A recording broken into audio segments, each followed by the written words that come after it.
definition of morality? That is really tough.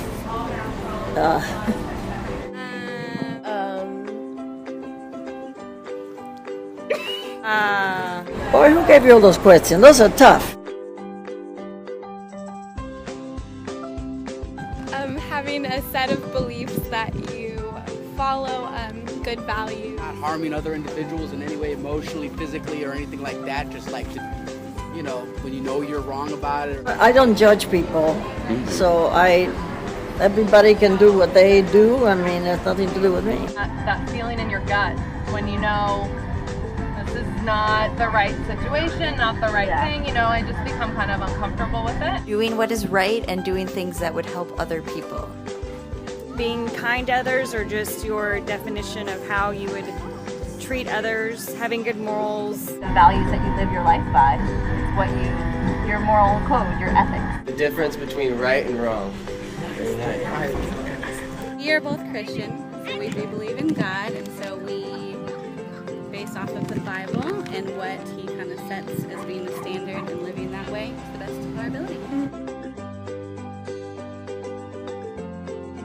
I think it comes down to your conscience and what guides you. So for our case, it is the Holy Spirit. Yes, the Holy Spirit guides us with like knowing what's right and wrong. The intensity of it, like if it's really bad, it's probably wrong, and if it's really good, then it's probably good. You have to know yourself what's right or wrong. I cannot tell you this is wrong and that. It's an individual thing. Internally, I would say, if it's something that I don't feel proud enough to talk to my friends, you know, if it's something that I wouldn't like admit to someone, then it's probably wrong. If it's something that would hurt someone, obviously it wouldn't be right. And then, I mean, things like following rules or following laws. You can see it, you can feel it. It's like throwing a rock at the bird. It's wrong. You know what I mean? Throwing a cracker at the bird. That's right. You pray about it, and like usually when you do something wrong, you get a feeling inside, and I think that is the Holy Spirit that is telling you that what you're doing is wrong. And when you're doing something right, you usually feel accomplished that you didn't do the wrong thing. Partly by the Bible and like the Ten Commandments. I think for me it's gut instinct. I don't know if that's the way I was raised or for any other people, but just kind of like doing good unto others, not hurting anything that would harm other people or, you know, make people sad. I mean, what is ethical anyways? I mean, going around and, you know, helping people and this and that, that's ethical, I would have to say. I mean, going around and, like I said about morality, you know, trying to harm others, you know, whether it be emotionally, you know, sinister stuff, you know what I mean? Sneaking around, there's all kinds of examples. If something is legal but not ethical, would you still do it? No. I value ethics over legality, I would say. Agreed. No. Good answer. Hopefully not. If something is legal but not ethical, would you still do it? No. No. I mean, it depends on the situation. Well, yeah. But I try to have good ethics, you know?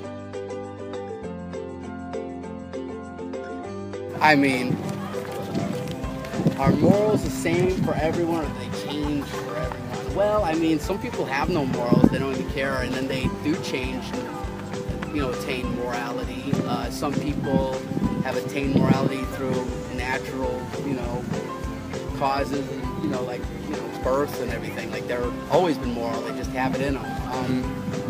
Morality is a very serious word, and it means a lot. And are morals the same for every person, like individually, or are they different? Definitely. Depends on how you were raised and the culture you were raised in. I think morals should be the same for everybody, but I think they do change for the different like type of person. I think people think they're different for each person, but God clearly says that they're the same for all of us. Definitely change. I think everyone has their own morals, but it doesn't mean they should have different morals. Mm-hmm. There are different levels for different people.